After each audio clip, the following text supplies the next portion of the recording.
Perfect timing. Hey, welcome. We're going to do our Friday concert for mammothgardens.com. You should go over there and grab the sheet music for today. I'm right now posting the link to today's class. It ends in XGSK. Very exciting link for today. Um, we are doing this every day, every weekday, that is, at this time slot. And we've been doing it. This is a lesson. This is our 40th time already. Started this back, I think August. Is that when we started? Yeah, back in August. Decided we would try playing some harmonica, and so we are up and running. Everything's going great, and I put on the stupidest front page photos that I can possibly make of myself every day. We'll have a bunch of people wandering in telling me that the sound is good. I hope. That's always the question, is whether our sound is good. Today we're going to be doing several things. One, we have our first music theory lesson, which is to read Frere Jacques without tablature, and see how people did with that, both with the diatonic and with the chromatic harmonica. Then we will be doing Kumbaya, When the Saints Go Marching In, You Are My Sunshine. Those are our daily warm-ups. And then with diatonic, we'll be playing All My Loving, Leaving on a Jet Plane, and Moon River. And on the chromatic, we'll play Smile, Wonderful World, and Beautiful Dreamer. We'll probably do all of those in reverse order, because this will be the last week of Moon River and the last week of Beautiful Dreamer. Probably hang on to Wonderful World another week, maybe Smile another week. Leaving on a Jet Plane and Moon River are probably going out to pasture after today. So that's the plan. Welcome, and see people are wandering in. Marcia's here first thing. Yeah, we have a kind of a chilly, cloudy day here in Colorado, and we've had all smoky days, so we were pretending that this is a good sign. We're hoping. The fires are raging out of control up on our western part of our state. Not really the western part, the high mountain parts of Colorado. It's very, very discouraging. So we are happy to see a cooler, cloudier day. Morning, Deb. Sound is good. She says I'm okay. Deb lives up in northern Colorado. She's had to deal with more smoke than anybody, I think. Vic, well, I guess not more than Vic. Vic lives out in Eugene, Oregon, and it has been a rough summer for them as well. Chilly and foggy today in Eugene. That's what we want. We want Eugene to be rainy and cruddy all winter long. That sounds funny, but we have learned that water falling out of the sky is important. Diane is here. She's a local. Good morning, Diane. Vicki is in from cold and snowy Bozeman. It's October 23rd, and we want Bozeman to be about a foot under at this point, right? If the world was normal, and so the more snow Bozeman gets, I think the better for our general opinion of how Bozeman, Montana works. Yeah, we want them to be cold and snowy. Let's see. Connie's here. She's a local. Good morning. Bridget is not really very local. She's in Florida. We don't know why, but that's where she lives. Welcome in, Brigitta. And I don't know. There's too many jokes about Florida these days. It's too fun to pick on people from Florida. So we're glad you're here, Bridget. Vicky is here. No, Vicky's also from Bozeman, and she's not so sure she's a fan of my opinion that it should be snowing there all of the time. So, yeah, I don't know. Probably not so great. Evelyn's in. FJ. Okay, yeah, absolutely, Evelyn. That's one of the things I wanted to talk about today. Perfect weather in Florida. I guess that alone is why you'd be there. Yeah, so nice weather in Florida. That's true. Like I said, I was in Florida one time in my whole life, and it rained for 8 straight days, like shocking amount of rain, and I haven't been back yet. Marianne, because when you're from Colorado, you're like, oh yeah, I like the rain, and we have no idea what rain is. I found out what rain is being in Florida. Marianne is in. Burr, hard to warn. I know, right? And then John is here. Raining and cold up in the Northwest. Yep, not too far off of it. Oh, not close to the Mississippi. Very good. Yeah, Midwest is getting hit, guys. And so, yeah, heck yeah. All right, we got a lot to cover today, so I want to get through everything. First of all, Frere Jacques, a couple of things. Yeah, if you did your homework, you now either are reading from directly from the standard notation without writing your tablature out. You found out that on a diatonic harmonica, if you blow if you blow four, that's what we call middle C. Okay. Now, let's be honest here. On your paper, you have written pitch and actual pitch. When I blow a 4 on a diatonic harmonica, we write it as middle C. But the sound you're actually making is an octave higher than that. So if you remember your piano keyboard, C, D, E, F, G, A, B, and then it starts over, when you press down on middle C, it makes a tone. It's a certain frequency. And if you go up to the next C up on the piano, it's an octave higher. That frequency is twice as fast as whatever the frequency was at middle C. So for example, Beethoven, his tuning fork was set to 445. And now it's an A note. By modern standards, we set an A note at 440. Okay, so if I hit A, which is just slightly below middle C, it'll be 440. Then when I go up to the next A, it's 220. And if I go up to the next A, it's 110. And so that's how frequencies works. You don't need to know all that as a harmonica player. What you do need to know is when you blow 4 on your diatonic harmonica, you're blowing a C note, and we write it as middle C, but you're actually blowing the note above that. So you're actually blowing the next C up, okay? For those of you who are singers, for men, that's probably the highest note you'll ever have any hope of hitting. And for, female singers, that's a more comfortable range than middle C, usually. Not always, but many times. Now, why do we write it in one pitch and play it in a different pitch? Because it fits on the paper better. So same thing with guitar. When you look at a guitar standard notation, it's written on a treble clef, but you're actually playing an octave below that. And so you just know that. You don't necessarily care about that. You just know that, hey, that says middle C, I blow a 4, and that's how we play. But you're actually playing a whole octave on the piano, a whole octave up from what the paper says you're doing. Again, it's not particularly important in like when I'm doing an arrangement, and if I run out of notes, especially on ukulele, it's very common to run out of notes at the bottom or at the top. I just drop it an octave. We go a few more. The lighting just changed dramatically. Isn't that something? I left the drapes open today. So we'll see what happens. I don't know. That's funny. We just went. When I'm writing and I run out of notes on one end or the other of a ukulele, I just move those notes up into either a higher or lower octave. For one moment, your brain's like, wait, something happened there. And then you forget about it because it's still the correct relationship between the notes. Is just that you either raised them or lowered them an octave.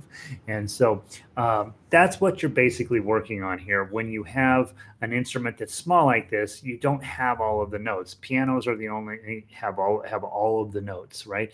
And so every other instrument, we take a subset of different parts of the piano and we just play those notes. When the notes get either too high or too low, we have to adjust them back down into the octave that instrument works in. For this instrument, we could write everything as at pitch. The problem is it would all be way up above the treble clef and it would be very confusing. Okay. And it's just like, it's much harder to read. So we set it on the treble clef and you just know that. Now I will tell you one thing. On my arrangements, because I have software, the software actually kicks out the sound at the pitch that it really is, and so at actual pitch. And so if I put this in here as on a regular treble clef, the notes come out way too low. So what I do, you'll see over on your Frere Jacques at the far left-hand side, where the treble clef is. You see the treble clef there? By the way, you should practice seeing if you can draw a treble clef without looking at one. That's how you become a musician, is draw a treble clef without actually looking at it. It took me a few tries to memorize the thing. But on this treble clef, you'll notice there's a little 8 above it, okay? And basically what that does is let people know, hey, we're playing on the treble clef, but we're really playing an octave above. So that's what the written pitch versus the actual pitch. That's what's going on there. That's more information than you probably need, but just so you know, like I have a harmonica book in there. I was looking through it the other day, and every single page has got an asterisk on there, and it says harmonica pitch is actually an octave higher than it's written, and every single page. Where all you really need to do, that's information most people don't need to have. All he really needs to do is put the treble clef with the 8 above it, and then he's already told people who it matters to that we're playing an octave above what's written, and it will not confuse people who are newer to giving them information that just is confusing.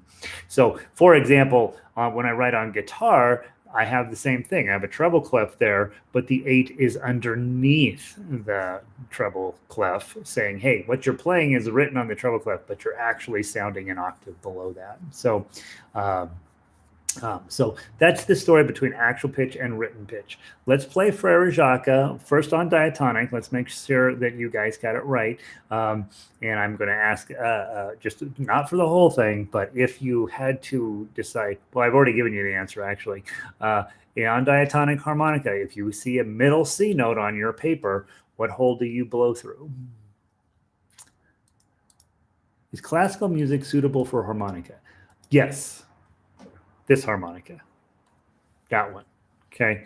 Not this one. We can do Ode to Joy. I think that might be it. But yeah, classical music for sure will fit on this one. And it's kind of fun. It's, because classical music has a tendency to be right? It tends to be very, has a tendency, not always. Air on a G string is a notable exception. Da, da, da, da. But because there's often in classical music a lot of shorter notes, is ideal for this thing. Yeah. And of course, this one will do nice long notes as well. So classical music apps on the harmonica, chromatic harmonica, absolutely. Diatonic, not so much. Christine is ready to go. Sandy's on the road, but listening. Cat, kind of coming in and out. My boss doesn't seem to share my Golden Melody has arrived. Thank you, Christine, for the regulation. Higher holes are easier than my old special 20. Okay, so we're getting there. All right, so let's play Frere Jacques. Let's see if you and I agree on how this should sound. I'm going to blow 4. That's what the middle C stands for. Let's give it a try. 1, 2, 3, 4.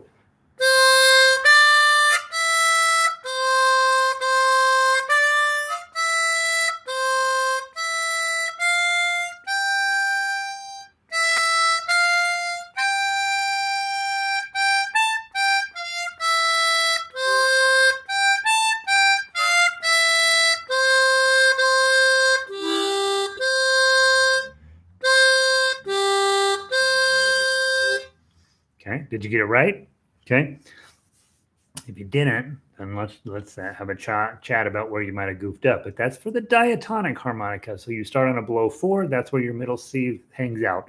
Now, I will be perfectly straight with you. You could have arranged it on chromatic. Grab your chromatics. You could have arranged it in 2 possible locations on your 10 holes. I have a 16 hole here. One. Yeah. By the way, you don't need a 16 hole one. These 4 holes. Now, you're never going to use those notes, okay? So a 10 or 12 hole chromatic harmonica is ideal, and that's the one most of you guys have gotten that, the 1041, which is delightful. I've been playing that. That's my new car chromatic. On this one, you could have arranged, you have several different Cs that you could have started on. I put it on, and drum roll, please. Blow 5. Hopefully you also ended up with it on blow 5. You might have ended up with it on one of the other octaves, but blow 5 is going to work. So let's try that one. And by the way, when you don't have any sharps or flats, you don't need to push the button. From the top, 1, 2, 3, 4.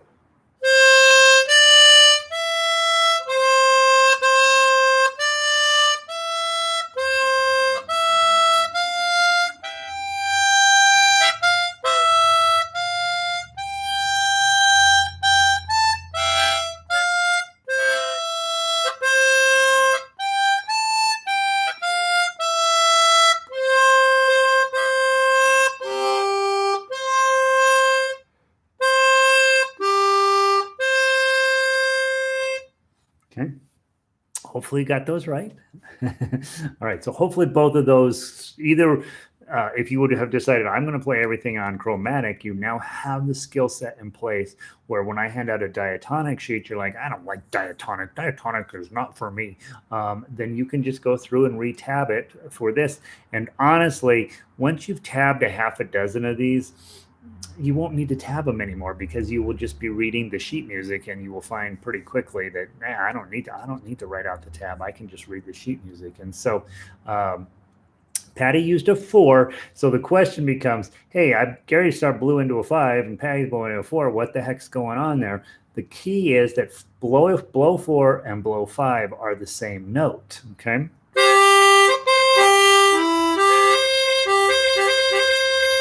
Blow 4, blow 5. It's the same note. The reason I don't use 4 was because after you play the blow 4, then you have to jump up to draw 5 in order to get the D note, because if you draw 4, you end up getting a B note, right? So you had to jump right off the bat, whereas if you start on 5, you can then immediately draw 5, and since the next notes are all going up, I start on the higher of the C notes, Patty. So starting on 4 is legit. There's nothing wrong with that, but it's a little less work if you start on 5 and then draw 5 right after that, because your next note's a D. Okay, so again, there's no right answer when it comes to arranging. There are just a little bit more playable and a little less playable situations. And on the chromatic, because you have all the notes, and sometimes, and in some cases, you have multiple copies of the same note, you start thinking about playability. What's going to be easiest for me to play? It might be easier to blow 4 and then draw 5 for some people. For me, if I'm going to draw 5 and I can blow 5 right before that, I'm going to do that every single time. Yeah, so that's it. Yes, but if you play 4, then in measure 7/8, you only have to go from 4 to 3, right? And so that's the other issue that comes up. I just have fallen into the opinion that middle C should always be 5, and so that's where I go. So again, Francis is piling on with Patty to make sure, and Patricia, that we are not missing an opportunity here. But yeah, you could do either one. I chose 5, but 4 works. And again, you have the same situation that shows up here on the top of your chromatic, and you could actually play it on the high end of there. So lots of when it comes to arranging, okay, part of that is what you can reasonably play. And so, you guys know I do a ton of arranging for guitar and for ukulele. I get that my goal always is, hey, I want this to be as playable as possible for an average player. When you go out on the internet and you find tablature written for guitar and ukulele, it's usually super crazy hard because it's meant for the player who played it, and he wanted to be super fancy and really impressive. And so it's not necessarily meant for the average person. Whereas when I'm arranging stuff, I'm thinking, gosh, I want all of my friends to be able to play this piece of music.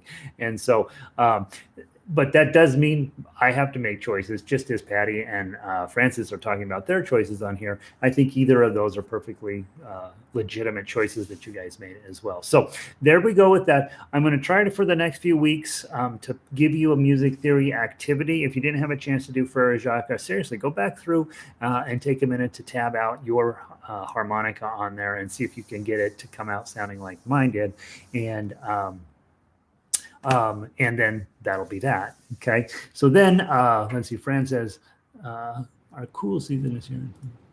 Oh, yeah. Fran, when you tell us about San Diego weather, there's a part of me that's like, I don't want to listen to her anymore for a little while. Yeah. San Diego's having its cool weather. Now, here's the question. Okay. So Evelyn asks, hey, what do I do if I have a harmonica in G? Bum, ba-da-dum, bum, bum, bum. Okay.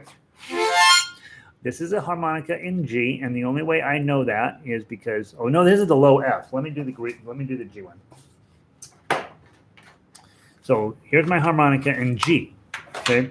If I have a harmonica in G, none of this applies, right? The sheet that I have out for you, the diatonic harmonica notes in C, is for a C instrument. If you have a G instrument, you can't can't just read those notes and assume everything's going to change. However, if you tab it out in C and you're just playing by yourself, you can just switch out to the G harmonica. So I'm going to play the diatonic harmonica in C, the exact same notes that I just played on the C harmonica. I got to make sure I don't get these mixed up. They're all special 20s. The exact same tab I'm now going to play on G, and you'll notice it has a slightly lower pitch.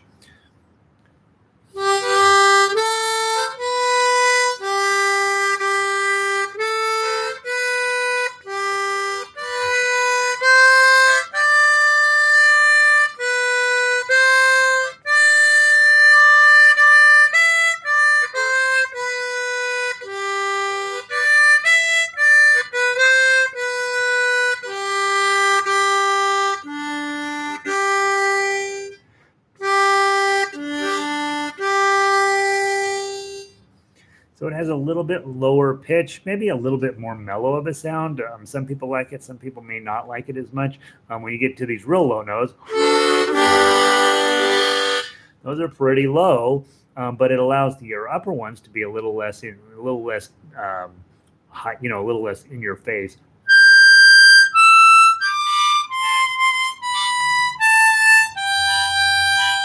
So those are your higher notes.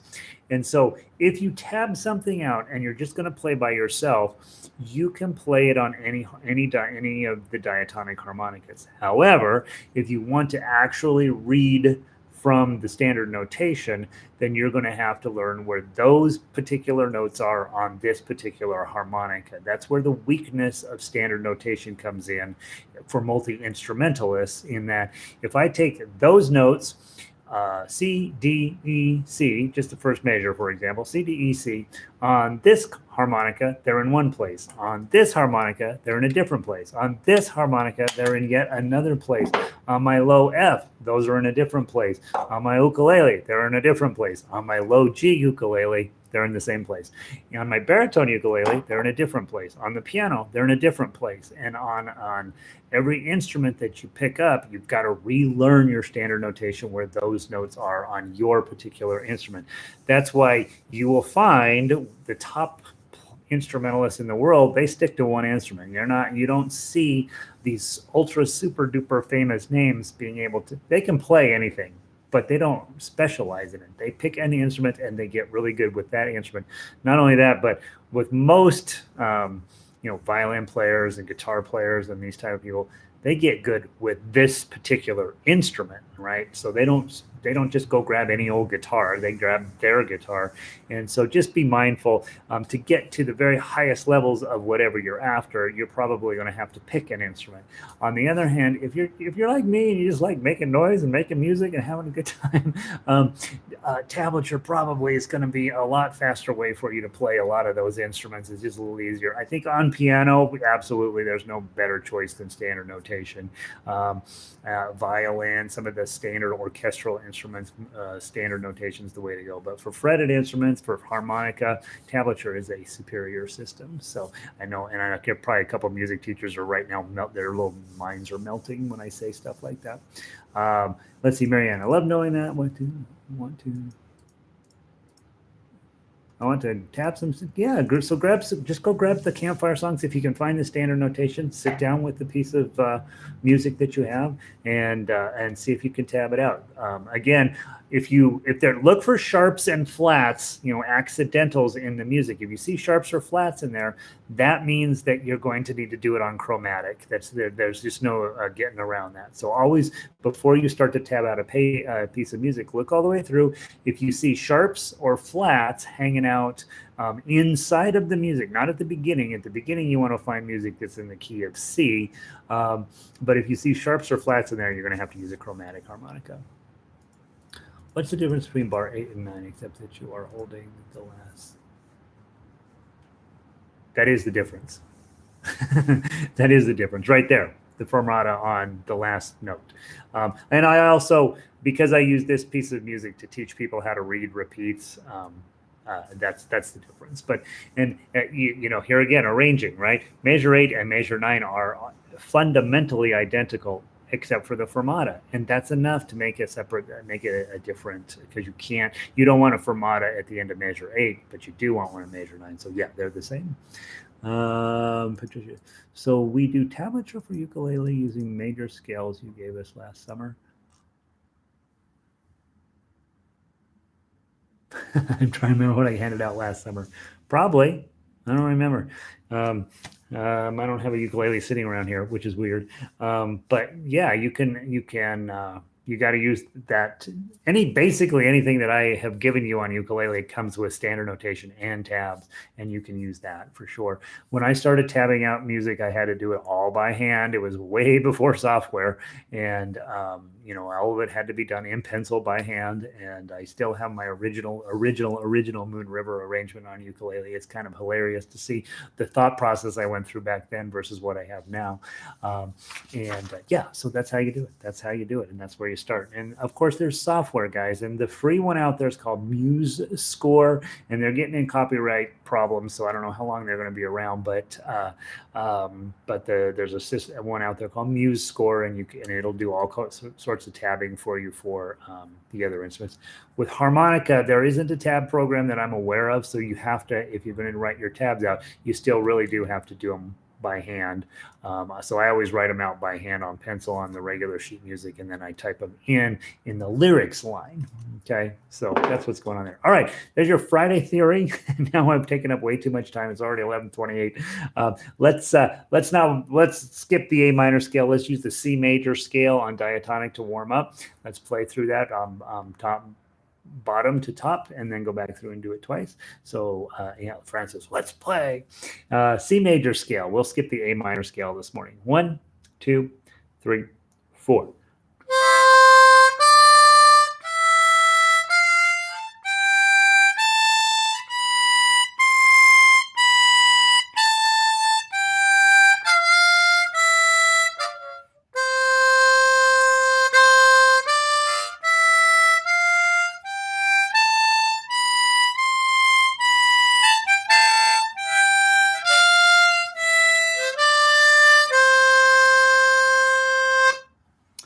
I'd play it fast, and then I didn't use my tongue, and then all of a sudden I make a mess. All right, Kumbaya's next up, please. Now we're going to really push hard, guys. So zip to your Kumbaya. All right, that took longer for me to talk about than I thought it would. All right. Kumbaya. 2-beat count in, blow 4, 2 times through. 1, 2.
Beautiful. Very nice. Let's go do when the Saints were marching in.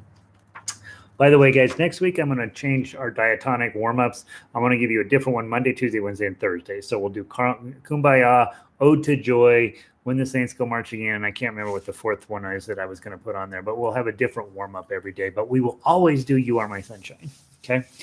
When the Saints Go Marching In, 4-beat count in, 1-beat rest. Let's, hey, Don. I get it, and I like it. All right, nice. All right, 4-beat count in, 1-beat rest, blow 4, 2 times through. 1, 2, 3, 4, rest.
Very nice.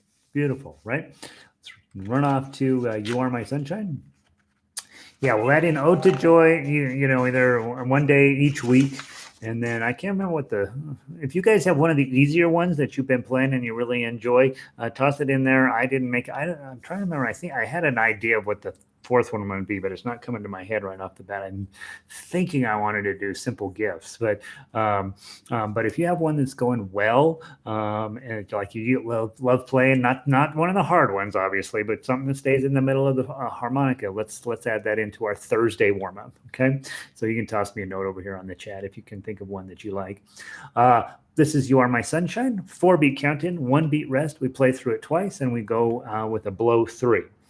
1, 2, 3, 4, rest.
It never doesn't make me happy. All right, beautiful. Hey, let's do our diatonic ones in reverse order. Moon River today is our last day for Moon River, so let's knock that little feller out real quick. Had that a couple weeks now. It's seen its day. We'll put it on ice for a while. It'll come back. Don't worry. We'll be doing it. Moon River, LMNO.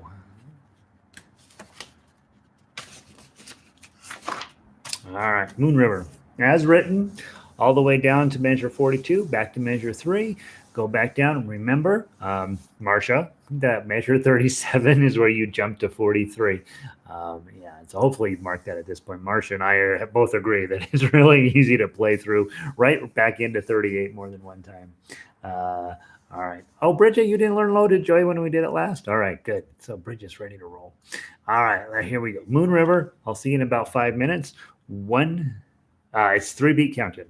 1, 2, 3.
How we playing?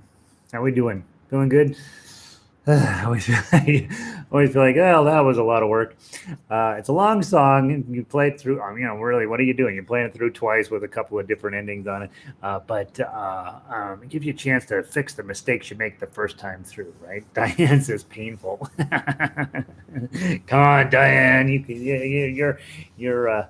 Well, Diane's probably been moon rivered out by me. I do it on all of my instruments, and she's taken 2 or 3 classes, and so she's probably like, if I never hear that song ever again, I'm okay with that. No, wrong attitude. What you want to do is put that in your permanent repertoire. That's a legit piece of music, and you're doing it on that, right? Very exciting, super, super beautiful. How long in bar 44? 44. Oh, did I wrote Moon River -8? Once you get a -8, you're like, man, I'm holding on to it for a while, right? Because those aren't in. Those don't come easily. All right. And guys, when you're playing with me, unfortunately, I set the tempo, right? And I'm not that solid at tempo when I'm playing. When I'm conducting, I'm pretty legit on it. But when I'm playing, it's a little harder to keep track of it. And I don't have a click track here on purpose. I feel like, hey, you guys have to adjust to me a little bit. It's good for you. Builds character. All right, leaving on a jet plane. Let's get this one off our list. This one's too hard to play, and so let's just play it real quick. By the way, if you ended up with a lower harmonica, G or a low F or a low D or a low C or something, you will find this quite a bit easier to play. I did play it on my G yesterday, and if I play this again, it will not be on the on a C harmonica. All right, we're gonna play Moon River. Sounds so much better on a guitar than on a harmonica. No, that's not true. Harmonica is the best. Guitar is too much work. Okay. All right. Francis is a very fine guitar player. 3-beat count in for leaving on a jet plane. We're going to spend the whole time up here, and some of it's going to go great, and some of it's going to go iffy. You play down through measure 30, come back to measure 17, and then go back down to the bottom, skipping 29 and 30 on your way through. So just remember, when you get to the bottom, go to 17 instead of number 1. All right, nice and slow. Just let it develop. If the note isn't there, it's not there. Don't lose sleep over it. This is a hard song. From the top, 3-beat count in. 1. Oops, let me get my harmonica turned over correctly. 1, 2, 3.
Yeah, don't like that song on this instrument.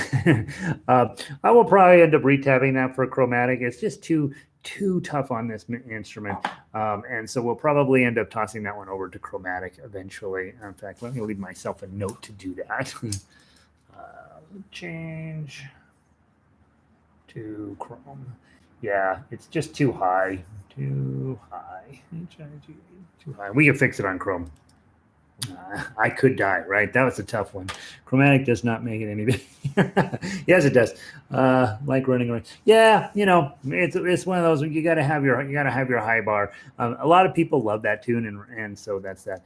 Guys, we're gonna run out of time, so I have a choice to make, and the cheer's my choice. We're gonna make an all diatonic today, and then. Next Monday, we will do the 3 chromatic songs: "Beautiful Dreamer," "Wonderful World," and "Smile" will be on tap for Monday only. That'll be our chromatic concert for Monday. I'll toss in a couple of new chromatic tunes, and we're just going to run out of time today. Spent way too long on Frere Jacques. I apologize. So let's play "All My Loving" as our get out of town song. And we play it as written, and the repeats are the tough part of "All My Loving." So just as a quick review, you're going to play down through measure 16. Then you're going to go back and you're going to play down through 14. You're going to skip 15 and 16. You're going to play 17 through 26. And then you go all the way back to the beginning again. You're going to play measures 1 through 14 again. Then you're going to jump through 17 to 17 again. So every time you hit 14, if it's not the first time you go into 16, but the second and third time, from 14 to 17, and then you're going to play down through 24 the last time. You're going to skip 25 and 26 the last time and play 27 to the end. Okay, and so chromatic folks, I apologize, we just ran out of time today. We will plan on playing "Smile," "Wonderful World," and "Beautiful Dreamer" on Monday, and then I'll have a couple of new tunes in there for you. Smoke gets in your eyes for sure. One of them. I haven't decided on the other one, and then.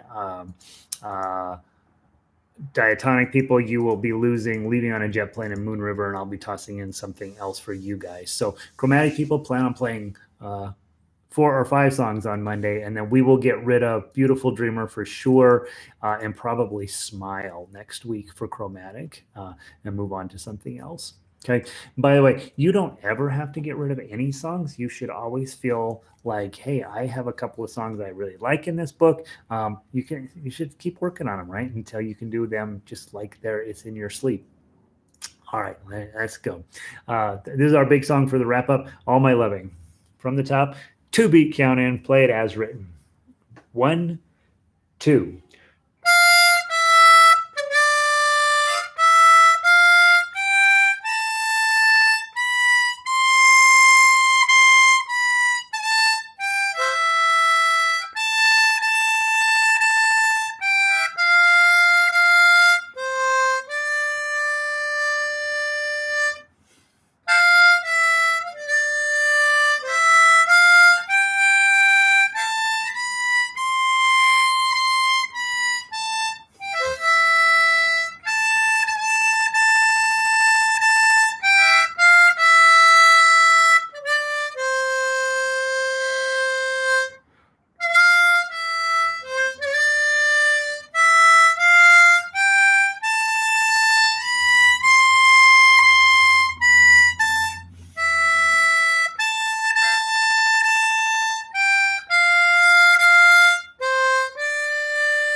we go. Okay. Ta-da, another week of harmonica done. Chromatic people, sorry, we'll get up with you on Monday. Monday will be heavy chromatic day, and Friday was heavy diatonic day, and a little music theory today. So maybe you learned something. Maybe you're like, I don't know, he talked about something. And you guys have a wonderful weekend. Be safe, guys. It's not good out there, especially if you're in the United States. Do good. Do good. Be safe. Practice. By the way, if you've got chromatic, you got 3 songs you should be working on for Monday's encore performance, and then it won't be an encore. It'll be the first concert, our second concert of the series. What am I talking about? I'm just babbling. And keep showing up here, right? Have a wonderful weekend, and I will post another theory sheet up there. Basically going to be the same thing for a while to make sure that you're understanding how to turn regular sheet music into harmonica music. That's really what I want you to be able to do. That way you don't have to depend on me to write out arrangements of weirdo songs that you like. And you'll find out, all of the choices and different ideas that you face. Should it be a blow 4 or a blow 5, man? It's always one that comes up all the time. And, so we'll do another theory workshop, and we'll have 2 new pieces for chromatic, and at least 1 new piece for chromatic and 2 pieces for diatonic for sure. Let me know if there's an easy piece that you enjoy playing every day besides Kumbaya, We When the Saints Go Marching In, and Ode to Joy. I'll probably put in Simple Gifts unless one of you guys tell me something different. And hope you guys have a wonderful weekend. Keep playing, keep having fun, and I will see all of you on Monday. And next week will just be another week the same as that. The following week we'll start working in a little bit of Christmas music. Right? There's almost every harmonica player has the sort of this typical group of Christmas tunes that they'll play.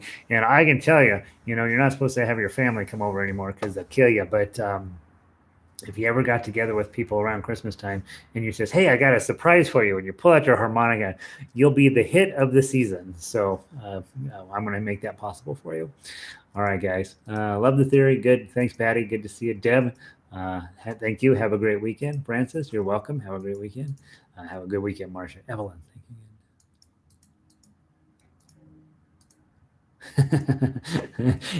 It's a lot of work, but it's very joyous work. So it's one of those things where people who do what they love, it doesn't really feel like work. So it's just the time does definitely take a long time. So we'll give you another one next week, and you'll see how you do with it. You'll get faster at it. All right, guys, pulling the plug. Have a wonderful weekend.